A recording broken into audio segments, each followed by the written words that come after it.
I'm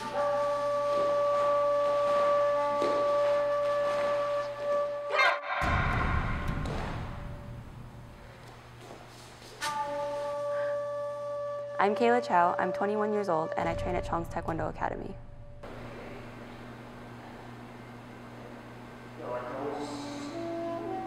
My name is Piperni. I'm a third-degree black belt. I train at Chow's Taekwondo. I've been training Taekwondo for 13 years. My training schedule is about usually 5 to 6 days a week, 1 to 2 times a day. I started training martial arts when I was 4 years old. You know, you're a little kid, your parents put you into it, but then I just got hooked, and I still remember training when I was a little kid. I just loved it. I started training Taekwondo when I was 9 years old. My brother actually started first, and he wanted to do something that he could be better at and exceed at, and so he wouldn't let me start until he was about a green belt, and yeah, so I started when I was 9. Training usually consists of a light warm-up in the beginning, do some stretching and running through the basic movements like kicking, blocking, punching, and then we start practicing our poomsaes more into depth, more into detail, and trying to perfect everything. Poomsae today is an international competition, and it's judged very similar to gymnastics, with a very, very, very tough scoring system. Poomsae is like a routine. It's universal to all athletes, so we all practice the same motions, the same movements, and the same routine that we execute on stage. Well, my name is Chris Chong. I am a Taekwondo 8th degree Grandmaster, and I'm Brad and Kayla's instructor. So there was one day after her training, I grabbed her and asked her, Kayla, do you want to be a champion?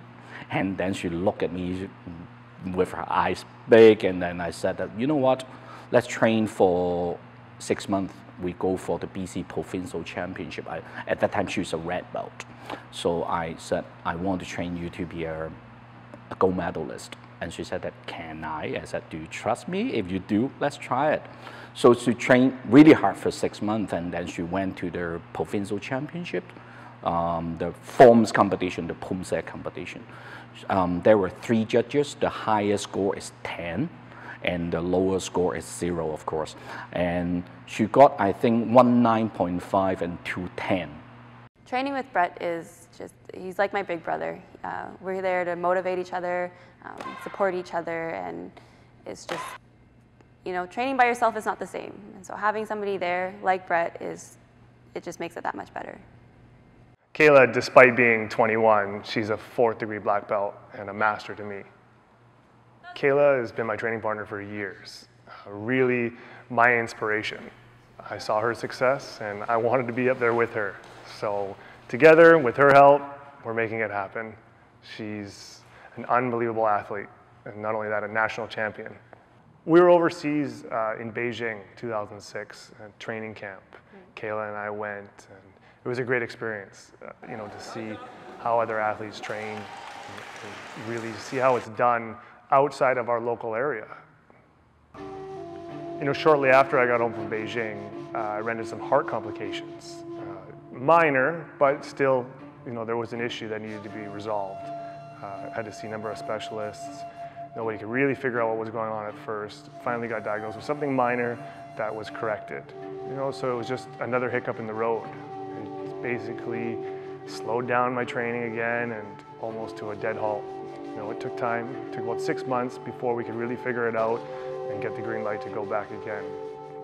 So after that was all addressed, everything was good, started training again, finally got up to speed, and then out of nowhere, just about a year and a half ago, I was diagnosed with a disease called gastroparesis.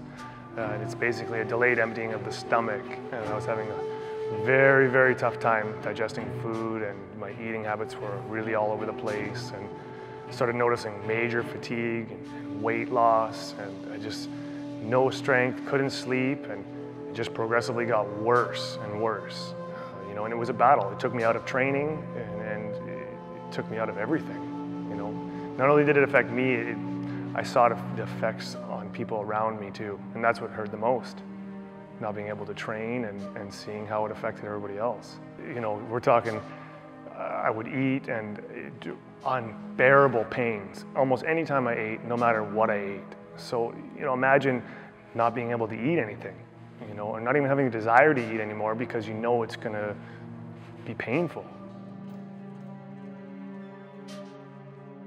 Seeing Brett struggle through something that he had no control over was very hard, because I know that he's a fighter and that he tries his best to fight through everything and do everything that he can. And having the doctor saying that, you know, maybe this was the end of his Taekwondo career, I knew it was very difficult for him.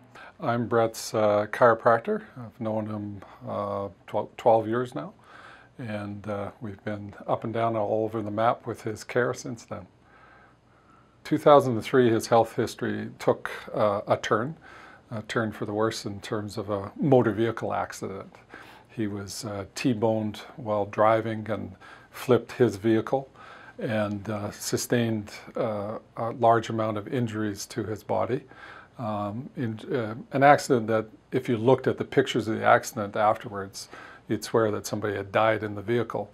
And so it really started to impact his health through the years. Immediately it was the pain from a whiplash type of injury to his jaw, to his neck, to his low back, to his shoulders, to his wrists, to his elbows.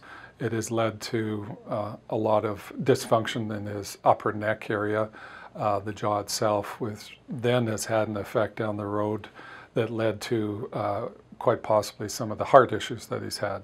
The vagus nerve, which runs from the neck down into the body, runs from the head actually down into the body, can be affected by whiplash type of injuries. And that's one of the main nerves that supplies the message, if you will, the instruction to the heart as to what to do. And as it dysfunctions, it can cause the heart to malfunction. And then later on, Brett ran into the issues with the gastroparesis, which the main current thought process in gastroparesis is the vagus nerve again. And so when the vagus nerve doesn't tell the stomach when to empty, when to move the food down into the small intestine, that's what creates the symptoms and the problems with the gastroparesis itself. So we can almost trace that back in a continuous line to that original accident back in 2003. I knew that at that time he was really frustrated though. Then what happened was we just tried to talk to him as much as possible, told him not to give up and do whatever we can to make him to keep exercising. So about a year ago, I watched a documentary called Fat, Sick and Nearly Dead. And I basically followed this guy's footsteps, and he juiced. He did nothing but eat fruit and vegetables, and that's it. And it really changed my life. It opened up and really started realizing that, hey, what we put in our bodies makes a big difference. You know, and I always had a very good understanding for what I thought was eating good. But once I started eating nothing but fruit and vegetables, my life changed. Started feeling way more energetic. I felt so much better on a daily basis. I was sleeping better, everything. And it all started to get better from that day. And then I just tried to talk to him and try to motivate him to set a goal for him. At that time, I was more like joking to him, saying that, well, Brett, let's make a goal. Let's go to the next national poomsae championship. And I want to train you to be a medalist. And he didn't believe that though in the first beginning. And then he worked and worked hard and finally came to the end. He became one of the medalists. We only trained for probably six months. Talk about age.